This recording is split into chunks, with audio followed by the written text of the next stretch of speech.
my name is Alana, and today I'm here with my good cousin Maggie, and we're Yes, we are currently just kidding. We are currently outside because social distancing, guys. It's social important. Distancing. But anyway, so today we're going to discuss our service trip that we went on our senior year of high school to Guatemala. But before we do that, Maggie, let's let the class get to know you. So tell me about you. I know you went to work today. How was your experience at work? It was weird as per usual because recently there has been a little virus called the corona that is a crazy pandemic. So everybody's wearing masks and it's just... And Maggie works at a grocery store too, if you guys didn't know. It's just weird. Somehow wearing a mask impairs my hearing. Oh my gosh, for sure. Literally at Starbucks, they're like, "Oh, can I have what's that?" Like, you have to ask them to repeat like 50 times. At least 3 times. At least 3. I agree. It's crazy. Yeah. So let's talk more about Guatemala because I want to talk about how... There's so much to talk about. This experience was so crazy. So for people who don't know, this service trip was through Imagine Guate, which is a 10-day trip where we travel to Antigua, Guatemala, stay with a host family. And Maggie and I, we were fortunate enough to room with each other. It was just us two and a host family. Like, I'm happy at least I was with somebody that I was... Yeah, see, I mean, I'm not going to lie. Love you, Maggie. Yeah. Kind of wish there was another Spanish speaker. That is true. I spoke French. It didn't even matter because I still learned so much. Exactly. But no, so this trip, anyways, during the day, we hopped on these trucks and went to the outskirts of Guatemala where we met these other families.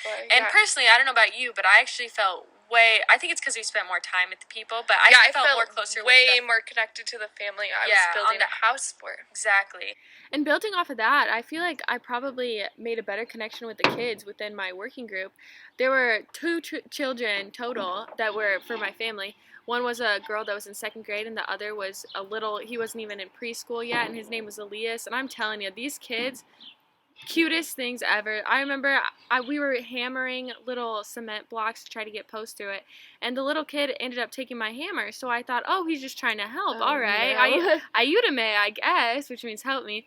And he takes the hammer and completely smashes the cement block. I was surprised. A little boy like that, I mean, those cement blocks were pretty easy for us to break, but it was... For a little boy. Yeah, it was funny, too. He was so naughty. He had a little ornery grin after, but...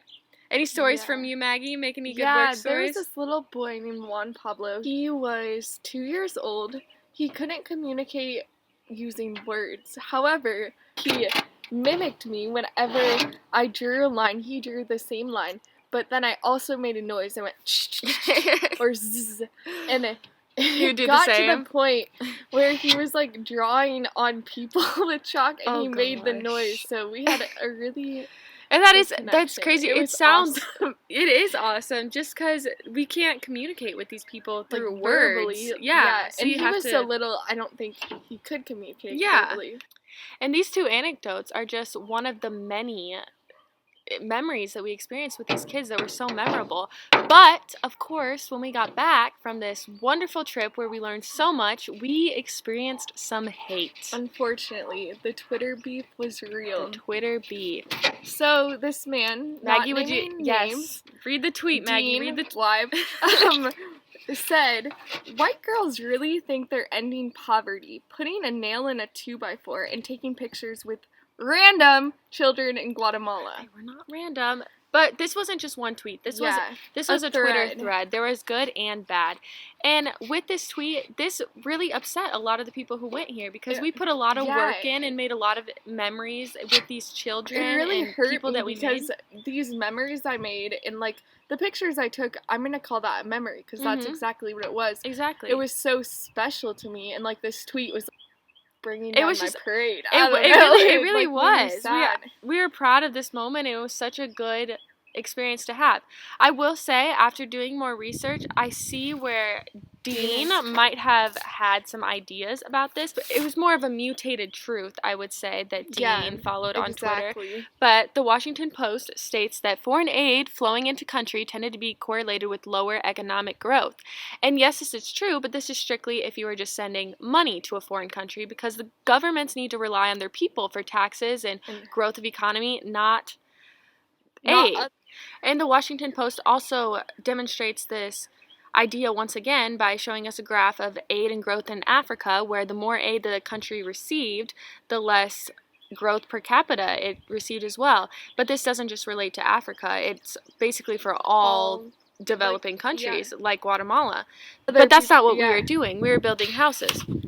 And the thing was, we weren't like building houses alone. Mm-hmm. We were building with people from Guatemala. We weren't taking jobs. We were like providing. I don't know. For sure, our money that we fundraised and saved up to go on this trip was paying for the materials for the houses, as well as paying for the Guatemalan workers that we were working alongside.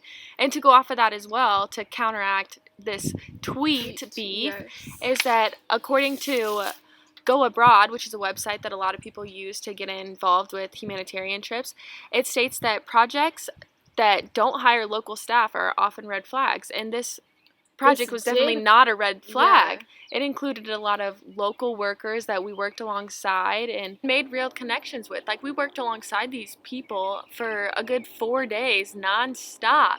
And it's hard not to make a relationship with them. I'm still in contact with the people I worked with today over social media like Facebook and Instagram, and it's really cool to see how their lives are going and how like they live all the way across the world, and you're we still able to have like that. this connection. It's amazing. No, it for sure is crazy. We are all so different, despite our living situations and just life situations in general.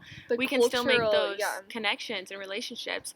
So this trip wasn't just about building houses. It was a major educational experience. Perspective we learned changer. So much, just about a different culture. Completely, and I think it gave us a drive to. I want to do this again.